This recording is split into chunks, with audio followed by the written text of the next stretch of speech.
Hey, this is Jon Johnson with Gabriela Cernas-Frantz, and this is the Mortgage Market Mastermind with our special guest today, Sean Miller. Thank you for having me. Nice to have you, man. So get into some of my favorite stuff to go over. This is some of the most misunderstood data that is out there in the market, and this is the real estate data. NAR comes out with this data every single month. NAR is from the National Association of Realtors, and this puts perspective on what's happening in the market because this real estate game is seasonal and it is regional. And it's not only regional, it's almost on a local level as well. Yeah. One neighborhood versus another neighborhood 5 minutes away could have different ways the market works. But overall, as you can see, during the summertime, certain things happen, and during the wintertime, different things happen. So for example, active listings. During the spring to summertime, there becomes more active listings. And then once it gets towards the wintertime, active listings go down. So as we can see, these are the lines. All the lines at the top were the years before COVID. The years that are close, the light blue and green are going to be 2020 and 2021. And the golden line is 2022 for all of these graphs. So as you can see, there was this giant uptick that did happen between April and August, but it's doing the same thing that it normally does around this time of year where it's starting to level off. And then we'll see if it starts dipping a little bit come the next couple of months. Well, we love to see, more listings. We do love this. We need more listings. Even during 2017, 2018, 2019, that was still not as much listings as we would like to have had. We still would have liked to have had a little bit more listings for the buyers. So this shortage was an extreme shortage, and where we're at right now is nowhere near where we want to be at. Now we are able to get, buyers contracts approved with FHA financing, with VA financing. We're able to get, contracts accepted where they're not going in 50,000 over the list price. In some cases, they're going in under the list price. Exactly. And that wasn't the case last year, or the first part of this year. Like it's normalizing a little bit, which that's refreshing in ways, because it was frustrating, in the beginning of this year when you couldn't get buyers contracts approved when they were an FHA buyer with FHA financing. Yeah. So, and now I'm not saying it happens every single time, but it's certain. Plenty of FHA buyers are getting their offers accepted. Plenty of VA buyers. Of course. We're able to get seller credits towards buyers' closing cost. Again, not on every transaction. However, it's happening. Just getting more normalized. So I like to put this graph next to the days on market because in the news, it's going to shout out the active listings. Oh, yeah. And they're not going to tell you active listings compared to last year, 2 years ago, 3 years ago. They're just going to say, oh, listings are up 20%, 30%, 100% in the past couple months. Housing market's going to crash. That's all you're going to see on the news headline. Yeah. But the actual, one of the most important data points we can actually mention when it comes to housing is days on market, which is going to be, if there's no more new homes that comes on the market, how long would it take for all of those homes to be sold? And to be honest with you, anything less than 5 or 6 months is considered a seller's market. It's considered a market where sellers have control. There's probably, multiple buyers buying for these properties. And even since 2017, 2018, this number has been astronomically low to the point to where the last 2 years it's been the lowest levels almost of all time. And we got to a point to where your average your average days on market was down about 30 days. And we're looking at 15 people putting in offers on properties, 20 people putting offers on properties. And so right now, days on market has gone up, which you'll see that headline, days on market has increased, but it always increases during this time of the year. What's that say? It's 51? Yeah, 51 days as of October 2022. So it always increases around this time of the year, but it's even leveling off. It's not like, going up straight like this. It's leveling off compared to some of these other years where it kept going up. So what are your feelings on both of these together, Sean? Well, listen, again, I feel like it's refreshing to have some more houses on the market. Buyers have, some choices, where, buyers were previously buying properties without even seeing the property, at all. And then doing their home inspection, if they're from out of state, flying down here during the home inspection and seeing the house and finding out that they don't really like the way it looks. Well, now, I do have clients that are telling their agent, hey, listen, I'll just go look at the house on Saturday. Now, this was on Tuesday. She goes, the house may not be there on Saturday. Well, sure enough, they go to look at he said, I want to do it on Saturday. House wasn't available on Saturday. Yeah. So there are those situations. However, the conversations that I'm having with listing agents that the houses are sitting on the market longer before they're getting offers.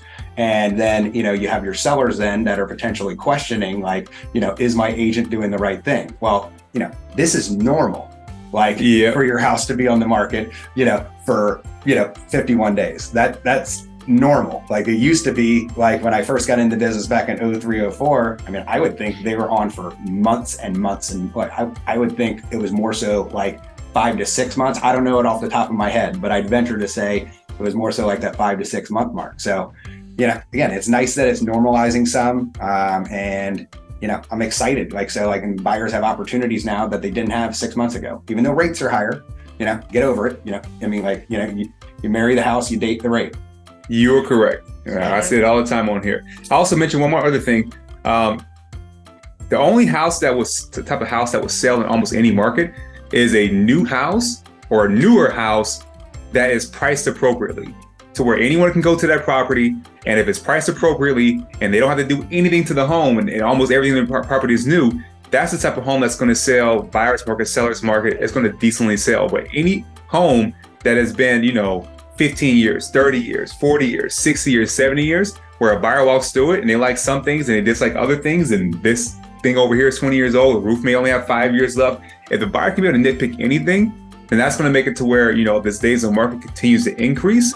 You're going to see homes sitting on the market a little bit longer because buyers are not going to be wanting to negotiate certain types of markets. Yeah, you could have got away with that, 6 months ago. You could year and 6 months ago. Yep. However, very good points. Yep. Gabriela, anything you'd like to add to these two? Yeah, sellers are definitely having to reconsider their options on how they're listing their homes at this time. Before, we'll compare and contrast, before they felt that they could say, no, I want my house to list at this price. And, realtors had to rattle with that decision. I was like, okay, I want to meet the seller because I want to have this listing. So they'll go above listing what would have been a normal listing price, waiving appraisals, the appraisal contingency, want to make sure I say that correctly. And so, but the mentality has been that sellers still have a lot of control in the market because it still favors them the most. Now we are entering seasonally and where things do tend to go a little bit, everything, all the charts are trending in the correct direction for the season. And what we say, and realtors also reiterate, is like, this is now when a seller who's a real committed seller in this market, and this time, is going to keep their house listed during the holidays. And if a buyer is committed to buying, this is a time when they're going to actually find homes that are ready to sell.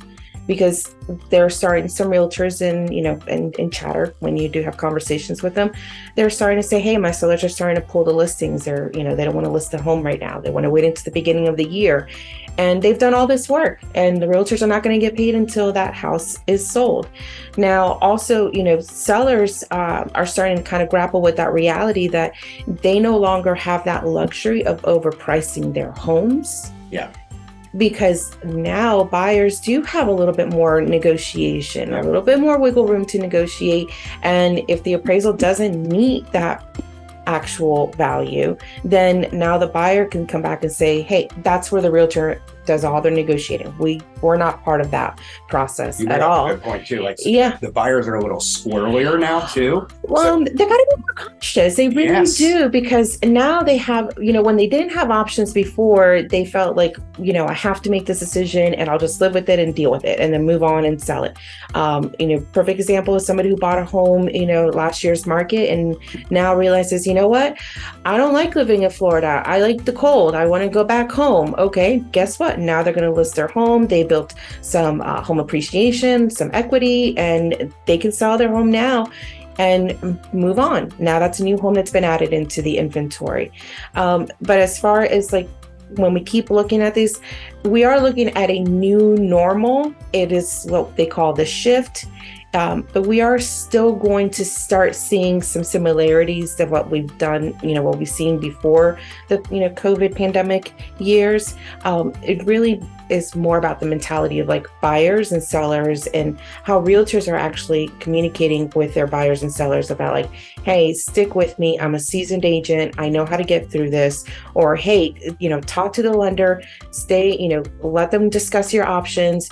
Even if something changes in the financing part of it, to have that ongoing conversation, because they may be more favorable. You may start a loan today as an FHA, and the credit improves or whatever needs to happen, and then you can switch it to a conventional where the interest rate is much better.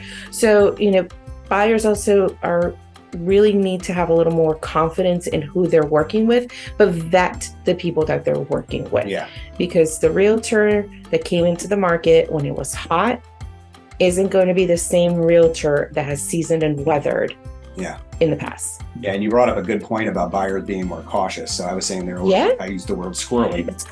So like different words. So with interest rates being higher, they're not as apt to overlook certain things with the homes, where when they were getting a 2.875 30-year fixed rate, like they were more like, hey, the payments all, we've got a great payment, Awesome. I can overlook that it's got an older roof, that it's got an old AC, that the kitchen cabinets, countertops aren't as nice as I want them to be. Home appreciation is going to go up, so I'll make some money eventually, equity. There's a lot of so I think we're seeing about 20% of the contracts that are written end up canceling, probably close to that.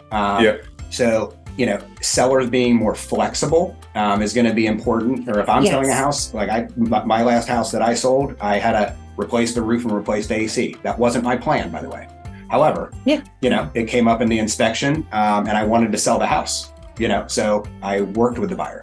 Not every seller is like that. However, in the market that we're in, the market we're going into, it's going to be important for the sellers to be flexible, and it's a team effort from the buy side, from the listings, from the seller side, from the listing agent, buyer's agent. I say it's a team effort. Let's figure out a way to make it work that it's a win-win for everybody. Yep. There's definitely going to be a lot more communication. And the only other point that I'm going to add, because you mentioned about replacing the roof, is something that sellers are going to have to also realize is that, with the changes to the homeowner's insurance and also the life of the roof in the state of Florida, even though you may have been able to purchase the home with a 3-year life left on the roof, once you pass that 1 year, you have to replace the roof. That is something that there's a lot of restrictions now. The homeowners insurance market has definitely changed, at least in the last 18 months. We've seen carriers pull out. That has affected a lot, which again now also affects the payment of the home. So,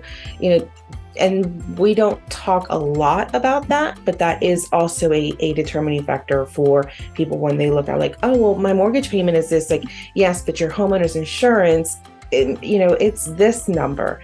I'm personally dealing right now where my homeowner's insurance is actually more than my mortgage payment.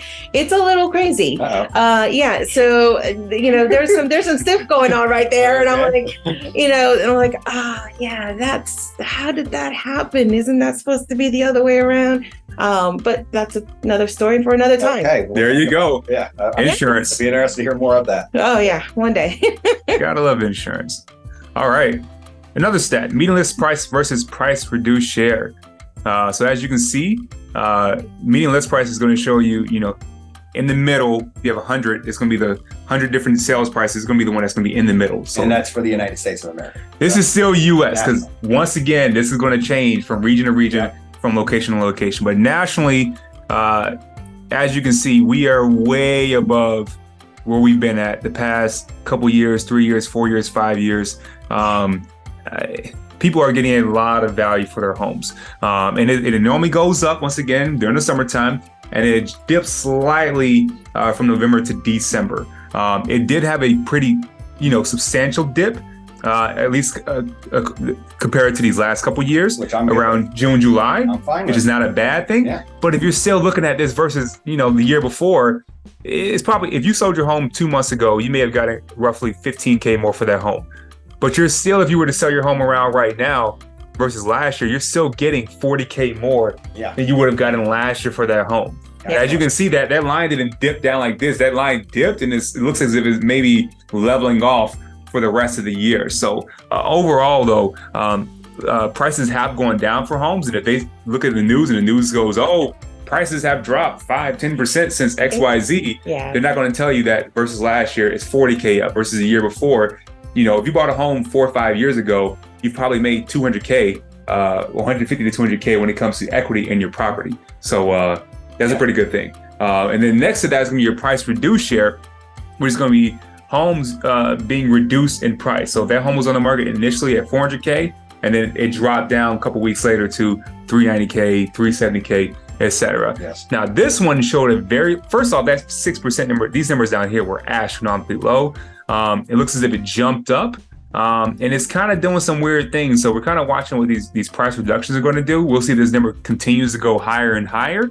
That could be a trend towards something else happening in the market. But overall, though, homes are still selling well above where they were last year, 2 years ago, 3 years ago, etc. What are you getting from this, Sean? Okay, so I'm not as familiar with this price reduced share. So on this graph, so is this like yellow line? The yellow line is us. Okay, so right now, 2022. So as it's going up, throughout the year, so that's 20.9%. Does that mean that 20% of the listings that are on the market are reducing their list prices? Is that what that means? Correct. Okay. Nationally, which is normal in the normal years. And it did still have an increase, but we'll see what's going to happen over the next couple months, in my opinion. If it starts going down like it does in normal years around this time of year, then it just means that we're probably back to a normal price reduction share. If not, if it continues to go up, it could mean something different. But yeah, I'm not an economist, so yeah, but I'm again, and I'm fine with reducing the prices. The buyers certainly like to see that, and I was through the downturn in the market back in 07, 08. Like I got in the business in 03, and the market absolutely tanked. Totally different situation there back then. You had buyers that were doing 0 down loans, 1 day out of bankruptcy, 1 day out of foreclosure, stated income loans, not getting like income documents. Now like you have fully documented loans. You have realistic appraisals. You got qualified clients. So seeing a significant, there's no way I see the market tanking. Seeing values adjusting, like I saw on the news. They're supposed to adjust. They could see a decline of values of 20%. Well, I mean, that's like national averages. That doesn't mean in South Tampa, zip code 33629, that you're going to see that, or St. Petersburg 33704, or Tampa 33626 in West Chase. Yeah. Which I'll actually show some regional data right after this one. Anything else you'd like to add to this one, by the way? Yeah, the resounding is like there's a rational cooling off period is the term that I've been hearing lately from some, a couple of realtors at least, saying that we're finally starting to see things become rational, where we're not seeing, we've covered all of these things, like, people putting offers high over, what the list price and, sight on scene, all the stories that are going to come out of the housing market from the past couple years are just still wild. Like the wild is probably like the best way to describe it. And so realtors are now starting to say like, no, things are starting to get a little more rational, where now this is where my expertise is now being finally leveraged and being used. So, days on the market, for the realtor that got into the market, 18 months ago, 2 years ago, this is freaking them out. They're like, oh my God, prices are going down, or they're reducing prices.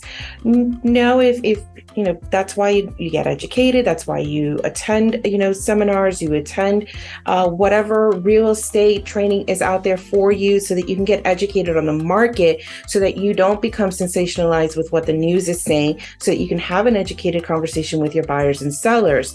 So that's really kind of what's starting to happen when I hear some realtors give me two perspectives, like prices are going down. It's like, no, it's rational. It's normal. This is the season when things do take a little bit of a, downturn.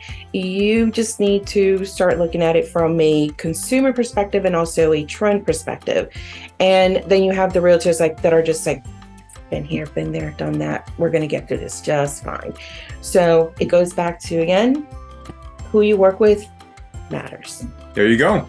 And I'll mention one more time, springtime is normally when homes start going up in value. So no matter what happens next couple months, most likely it's going to still do that. this coming spring, people get tax returns. People aren't having holidays. There's not too many holidays you're really paying for between January, February, March, April. So normally people have more money, disposable income, to be able to pay for those things. And price reductions, a bad market would probably look like 50% price reductions, 60%, 70% price reductions, 20% of homes, prices being adjusted. That's just looking more like a normal market right now.